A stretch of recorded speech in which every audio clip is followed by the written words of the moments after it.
வணக்கம். நான் மெய் ஜோதிட ஆலோசகர் கே. கார்த்திகேயன் கள்ளக்குறிச்சியிலிருந்து பேசுகிறேன். இன்றைக்கு நாம் பார்க்க போகும் தலைப்பு பஞ்சபூதங்களும் கோள்களும் அவற்றின் தன்மைகளும் நோய்களும். இதை பற்றி பார்க்க போகிறோம். அப்போ முதல்ல நம்ம என்ன எடுக்க போகிறோம்? பஞ்சபூதங்களில் நீர் எடுக்க போகிறோம். நீர்கோள்கள் என்று சொல்லக்கூடியது யாரும் பார்க்கணும். நல்லா கவனிங்க. இது ஜோதிடத்தோடு தொடர்புடையது. நீர்கோள்கள்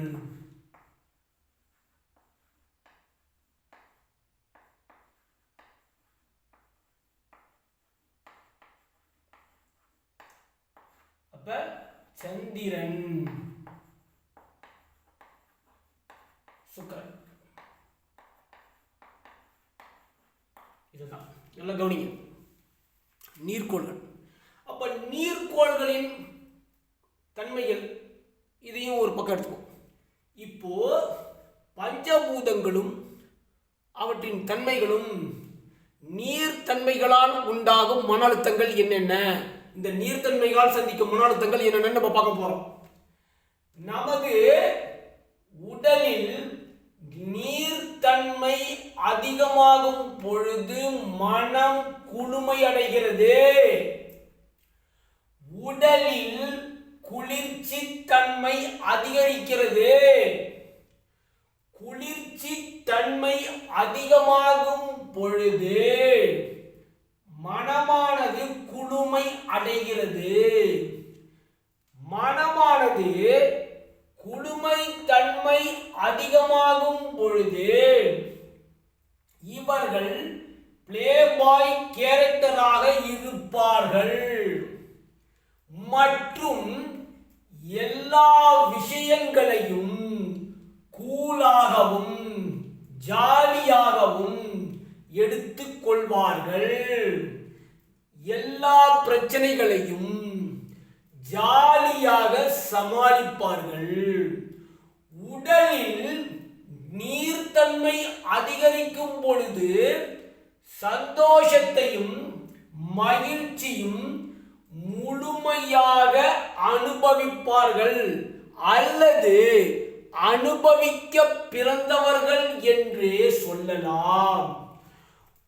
இது நீர்த்தன்மை அதிகமாகும் பொழுது ஒரு மனிதன் எப்படிப்பட்டவனாக, அந்த சந்திரனும் சுக்கிரனும் வலுத்தவர்கள், உடலில் நீர்த்தன்மை அதிகமானவர்கள் எப்படி இருப்பார்கள் அப்படின்னு சொல்லியாச்சு. நீர்த்தன்மை குறைந்தவர்கள் உடம்புல தண்ணியே இல்லை. அதாவது அமாவாசை சந்திரன்,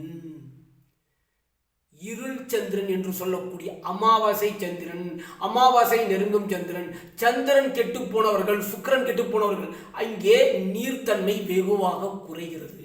அப்ப அந்த நீர்த்தன்மை வெகுவாக குறையும் பொழுது மனமானது எரிச்சல் அடைகிறது. மனம் சிடுசிடுக்கிறது, கடுகடுக்கிறது. இவர்கள் வாழ்க்கையை ரசிக்க மாட்டார்கள். வாழ்க்கையை ரசிக்கவே தெரியாது என்றே இவர்களை சொல்லலாம். இவர்களுக்கு உணவில் ருசி என்றால் என்ன என்றே தெரியாது. உணவு, சாப்பாடு ருசி. அந்த சந்திரன் நீர், உடம்புல நீர்க்கோள்கள் இருக்குது இல்லையா, அந்த நீர்த்தன்மை வெகுவாக குறையும் பொழுது சாப்பாட்டு ருசி என்ன என்றே தெரியாது. வாழ்க்கையை, அழகை, இன்பத்தை ரசிக்க தெரியாது. காரணம், உடலில் குளுமை இல்லை.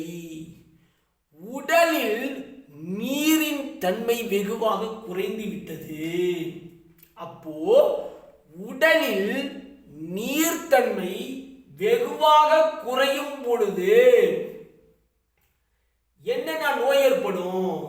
தோல் நோய், உடலில் முழுக்க கொப்பளங்கள், தூக்கம் இன்மை, கண்ணில் கருவளையம், ஆண்களுக்கு வெட்டை நோய், பெண்களுக்கு வெள்ளைப்படுதல், இது அத்தனையும் ஏற்படும். உடலில் நீர்த்தன்மை வெகுவாக குறையும் பொழுது. சரி, இப்போ இதெல்லாம் வந்து நீர்த்தன்மையால் உண்டாகும் அழுத்தம் என்னன்னு இப்போ சொல்ல போகிறோம். சொல்லியாச்சு. இப்போ அதை வந்து உதாரணமாக நம்ம பார்க்க போகிறோம்.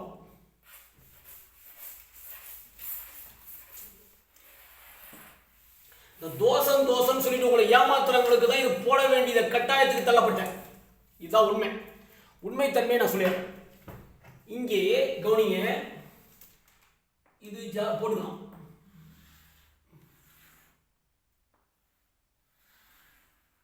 அப்பதான் உங்களுக்கு புரியும்.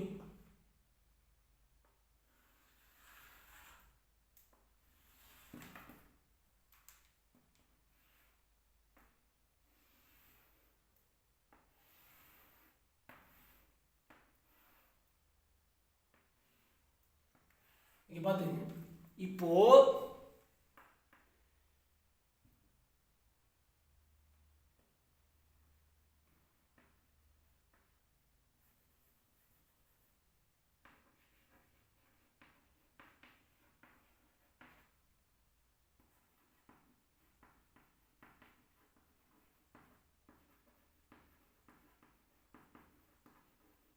என்ன கவனிங்க,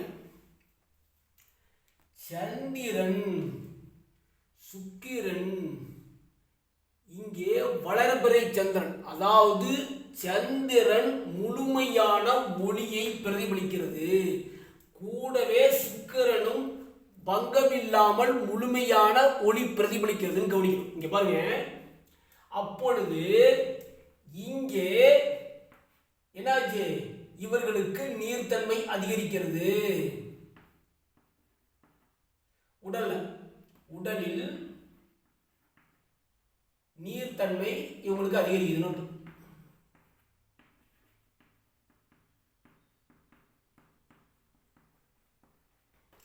ஏன்னா இவனும் பௌர்ணமி முழு ஒளியுடைய சந்திரனோட சுக்கிரனும், அப்ப உடம்பில் நீர்த்தன்மை வெகுவாக அதிகரிக்கும். உங்களுக்கு ஜாலியாகவும் இருப்பாங்க, சந்தோஷமாகவும் இருப்பாங்க, மகிழ்ச்சியாகவும் இருப்பாங்க, அழகை விரும்பக்கூடியவர்கள், அழகை ரசிக்கக்கூடியவர்கள், ஒவ்வொன்றையும் வாழ்க்கையை ரசிக்க திறந்தவர்கள் இவங்க. அப்படியே ஆப்போசிட் பாருங்க. இங்க பாருங்க,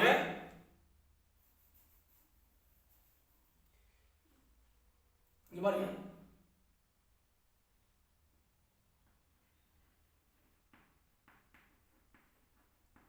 இங்க இருக்கான் சூரியன் விருச்சிகத்தில் போட்டார். அப்ப சந்திரனும் சுக்கிரனும் ஒரே டிகிரியில் இருக்குது. அப்போ இந்த இடத்துல நல்லா கவனிங்க, தேய்பிறை சந்திரனோட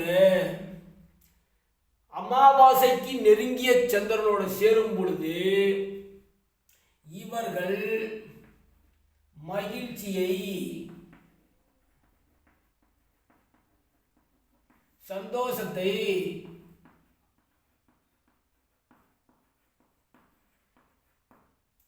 வாழ்க்கையை ரசிக்க தெரியாதவர்கள் சொன்னான்.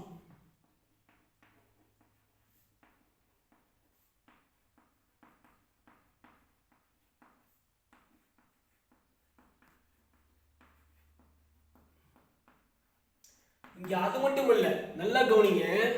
இப்ப வந்து இவங்க ஒரு காடு வச்சிருக்காங்கன்னு வச்சுக்கீங்க. அப்ப சந்திரன் வறட்சியான, சந்திரன் இருட்டை நோக்கி வருகிறான், இருள் சந்திரனாக வருகிறான். அப்ப நீர் வறண்டு போனா தண்ணி எங்க இருக்கும்? இவங்களை விவசாயம் செய்ய சொல்ல முடியுமா? உங்களுக்கு நல்ல விவசாயம் வரணும் உங்களுக்கு சொல்ல முடியுமா? சொல்லுங்க பார்க்கலாம். அப்ப தண்ணி வறண்டு விட்டது. உடலிலும் சரி, விவசாயத்துல இவங்களுக்கு வந்து தண்ணி வறட்சியா இருக்கும். உணவு சார்ந்த பிரச்சனைகளும், நீர் சார்ந்த பிரச்சனைகளும், மனம் சார்ந்த பிரச்சனைகளை இவர்கள் அனுபவிப்பார்கள். உடலில் நீர்த்தன்மை வெகுவாக குறையும் பொழுது மன அழுத்தத்திற்கும் தூக்கமின்மைக்கும் இவங்க ஆளாவாங்கன்னு அர்த்தம். இதை நம்ம கவனிக்கணும். இதே நீர்த்தன்மை அதிகமாக இருக்கும் பொழுது குளுமையும் அடைவது மட்டுமல்லாமல் விவசாயத்திற்கு நிறையாக நீர் கிடைக்கிறது. நல்ல விளைச்சலை இவர்கள் அனுபவிக்க பிறந்தவர்கள். அமோக விளைச்சல்கள் இந்த ஜாதகருக்கு கிடைக்கும். அதாவது இங்க பாருங்க, இந்த சூரியன் நீங்க போட்டுக்கிட்டு பௌர்ணமி சந்திரனை போட்டா, பௌர்ணமி சந்திரனோட சுக்கிரனை போட்டோம்னா விளைச்சல் அமோகமாக கிடைக்கிறது. இங்கே அமாவாசை சந்திரன் அமாவாசை நெருங்கும் பொழுது விளைச்சல்கள் இவனுக்கு ஏற்படுவதில்லை. தண்ணி அதிகமாக இருந்தால் தாங்க விளைச்சல் அதிகமாக இருக்கும். அமோக விளைச்சல் இவர்களுக்கு இருக்காது. இதை நம்ம தெரிஞ்சுக்கணும். அப்போ மனம் எவ்வளவு முக்கியம் என்பதை நீங்க தெரிஞ்சுங்க. மனம்தான் அனைத்தையும் தீர்மானிக்கிறது. எண்ணம், செயல், இதுதான். மனமும் எண்ணமும் வாழ்க்கைக்கு எவ்வளவு முக்கியம்னு பாருங்க. இது உடம்புல நீர், உணவு சார்ந்த, நீர் சார்ந்த, விவசாயம் சார்ந்த அந்த விஷயங்களுக்கு பார்க்கும் பொழுது சந்திரனையும் சுக்கிரனையும் முழுமையாக பார்க்க வேண்டும். அமோக விளைச்சல் ஏற்பட வேண்டும் என்றால் சந்திரன் சுக்கிரன் வலுத்திருக்க வேண்டும்.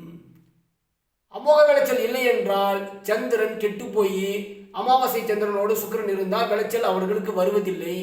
மனமும் அதேதான், செயலும் அதுதான். நன்றி, வணக்கம்.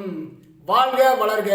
அனைவரது வாழ்வும் சிறக்கட்டும். அனைவரும் மகிழ்ச்சியாக இருக்கட்டும். சப்ஸ்கிரைப் பண்ணுங்க, ஷேர் பண்ணுங்க, பெல் ஐக்கனை கிளிக் பண்ணுங்க. இந்த வீடியோ அனைவருக்கும் சென்று சேருங்க. நன்றி, வணக்கம். வாழ்க வளர்க. அனைவரது வாழ்வும் சிறக்கட்டும். அனைவரும் மகிழ்ச்சியாக இருக்கட்டும். நன்றி, வணக்கம்.